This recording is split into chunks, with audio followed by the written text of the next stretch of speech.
No sooner had I started to teach English than my wife called me. No sooner had she entered the room than her father called her. No sooner had we started to read books than our leaders commanded us to go outside.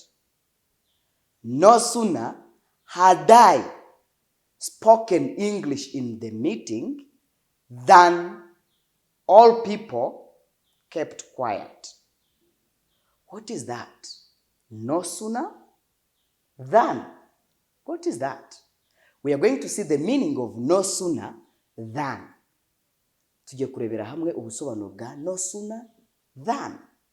Dukoresha no sooner iyo tuvuga ibintu byahuriranye cyangwa byabaye ari bibiri, bikorwa bibiri, ariko kimwe kikaba ikindi kiza ko kanya. Do you get me? Nuvuga ngo muri ako kanya natangiye mvuga ngo no sooner had I started to teach English than my wife called me. Nkimara gutangira kwigisha Icyongereza, umugore wanjye yahise ampamagara kuri telefone. Ako kanya wenda nahise mbireka kwigisha cyangwa narakomeje sinamufata, ntabwo twamenye ibyakurikiyeho. But no sooner had I started to teach English than my wife called me. No sooner had she entered the room than her father called her. What is that? Akimara kwinjira mu cyumba, ise yahise amuhamagara ako kanya. Ni ibintu bihurirana. That is no sooner than. You can say no sooner had they started to speak English in the meeting than all people kept quiet. Bakimara gutangira kuvuga Icyongereza mu nama, abantu bose bahise baceceka. Bahise bibaza bari abantu bose burya se bari bazi Icyongereza. No sooner had they started to speak English in the meeting than all people kept quiet. We are going to see the use of no sooner. This is what we call a correlative conjunction. Iki ni icyungo cyitwa correlative conjunction. Bigenda ari bibi. No sooner than. Good. Then first of all, let us see the use of no sooner than. We use this correlative conjunction to say that the second mentioned happened, okay, immediately after the first. The second action which is mentioned happens immediately after the first. Igikorwa cya kabiri cyabaye ako kanya mbere y'icyambere. Urugero, no sooner had I started to teach English than my wife called me. Urumva igikorwa cya mbere ari ikihe cyabaye? Igikorwa cya mbere ni icyuko nari ntangiye kwigisha Icyongereza.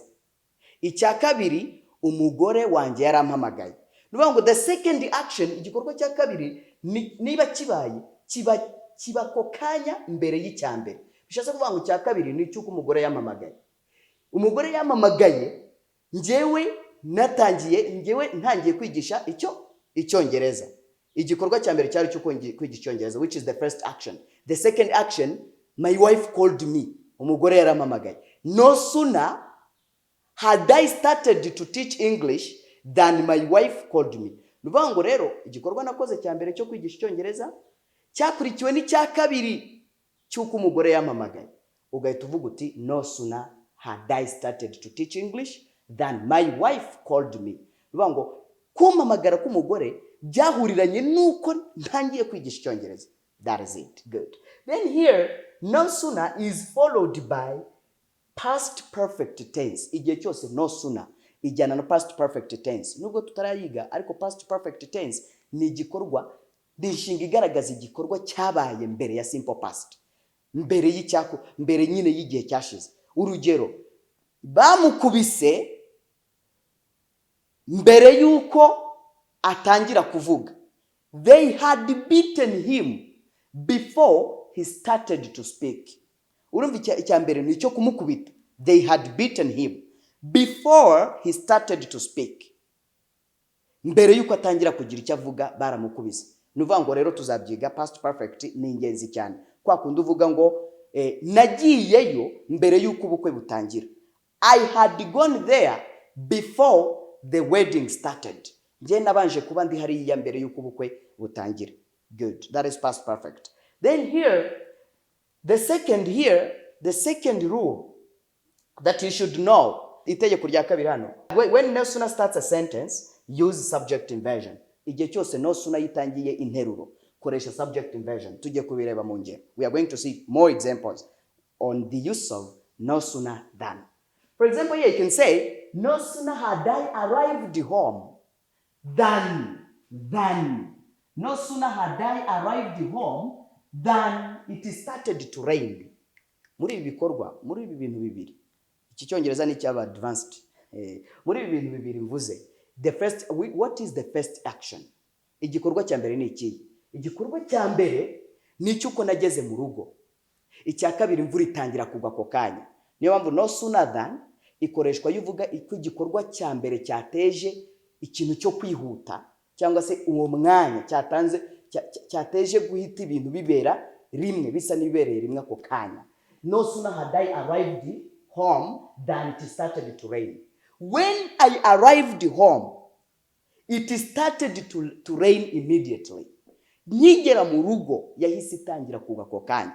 No sooner had I arrived home than it started to rain. Good. Then no sooner ijyana na past perfect igahita ikurikirwa and it is followed by simple past, which is verb to start in the simple past, which is started. Good. Number 2, you can say, no sooner had she started to eat.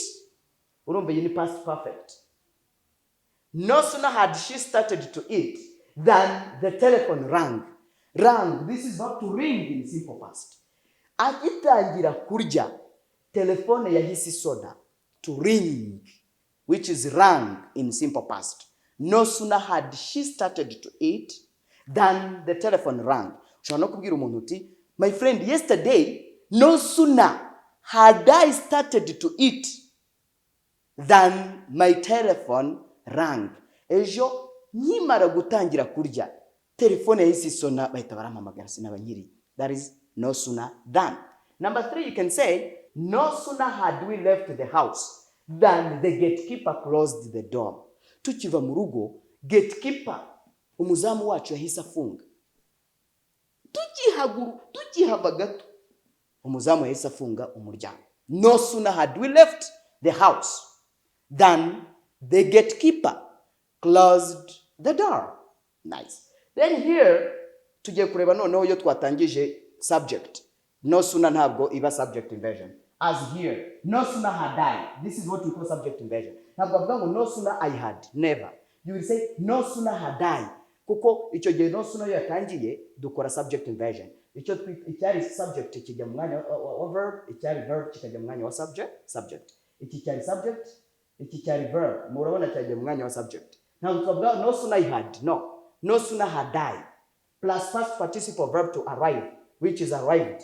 Then it started to rain. Plus simple past. Then here, niba twatangije subject, we will say we had no sooner. No sooner yakirajya hagati. It will be here in the middle or between had and finished. We had no sooner finished food or our food than we received guests. Hano bishatwa ngo tukimara kumara kurya, yo tukirangiza ibyo kurya, twese tubona abashyitsi. Ako kanya baradusetse cyane. Ntabwo twasigaje. We had no sooner finished food than we received guests. Ku mutangizi bishobora kuza kugucanga, ariko ntacyo ndi kugerageza gusobanura. Good. This is in English for advanced level. Kumenya igikorwa cyabaye mbere y'ikindi no kumenya uko byahuriranye. Ako kanya. Sooner, the word sooner comes from the adverb. This is an adverb of time. You need adverb of time. Umugereka w'igihe ariwo twita soon. Niyo mpamvu muri kumva ngo bikiba ako kanya biri kuva kuri soon. No sooner, because of this adverb soon. Good. Then here we can say, no sooner had I entered the class than the headmaster started to beat me. Nkimara kwinjira mu ishuri ntaranicara umuyobozi w'ikigo yatangiye kunkubita. Ariko ntabwo wari kumubaza ngo ariko kunkubitira iki no. No sooner had I entered the class than the headmaster started to beat me. Hanga uri kuvuga Icyongereza kiri hejuru. Kiri hehe mu birere. No sooner had I entered the class than the headmaster started to beat me. Nshobora kuvuga nti no sooner had I created this YouTube channel than I started to receive some viewers.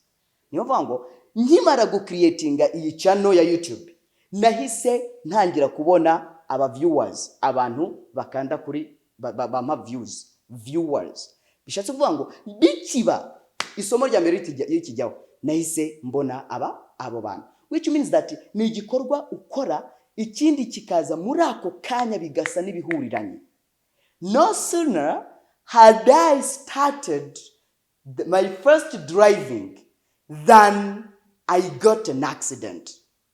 No sooner had I started my first driving than I got the accident. Nkimara gutwara bwa mbere ukujya mu muhanda bwa mbere direct nahise mpura n'impanuka. That is no sooner than. That is no sooner than. For example, you can say, no sooner had we organized the meeting than COVID measures interrupted us. Tugitangira kuorganiza inama, tugitangira kuvuga ngo noneho rero ejo tugiye mu nama, amabwiriza ya COVID yahisaza inama irasubika. No sooner plus had I, had we, had she, had they, kongeraho icyo bita past participle. We have been seeing the use of no sooner than. Twari turi kwiga imikoreshereze ya no sooner than mu nteruro. As soon as you get this lesson, try to go in the comment section and write different sentences on the use of no sooner than. This is going to help you. Ndagusabye ngo akakanya ukibona iri somo ihutire kujya muri comment section hariya twandika n'ubundi ama comments, ariko wandika interuro zijyanye na no sooner than. Uraburi kugerageza kuzamura ururimi rwawe. That's what I can recommend you. Nibyo nagusaba mu byukuri kugira ngo ubikore. That's very fine and very nice. Good. Then today we are going to give you the second part of our lesson. The second part of what? Of our lesson. Now we are going to give you the second part of our lesson. Tugiye kubaha igice cya kabiri cy'isomo ryacu ariho tugiye kureba. Before giving you the proverb of today is just first of all I'm going to give you the two words here. We are going to see together, tugiye kurebera hamwe the word walk and the word run. What is the difference between walk and run? Walk.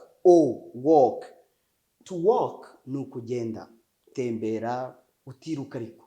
To walk. I'm walking. Ndimo gutembera, ndimo kugenda. But to run is kwiruka. That's to run. Then in English we say, you should, mu Cyongereza turavuga ngo, you should walk.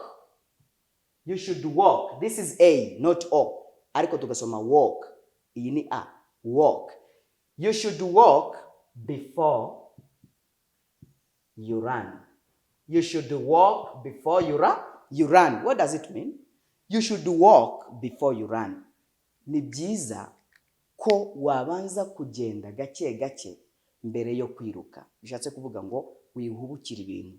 Banza witondera ibintu mbere yo kuvuduka. Kuko ushobora kugira umuvuduko mwinshi ugasanga warenze iwanyu. Umwana bamushimye kwiruka arenga iwabo, niko bajya bavuga. Then it's better to walk before you run. Bishatse kuvuga ngo genda gake. Teacher ariko ko Icyongereza kitari kuza. No. First of all, walk before you run. Banza wiga ibyo ufite.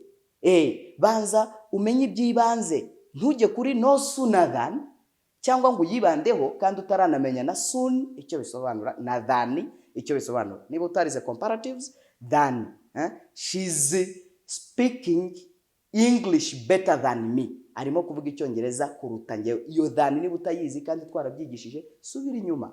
I am teacher Jasper. We are together for the next lesson. But you should remember that you should walk before you run. Thank you. Bye-bye.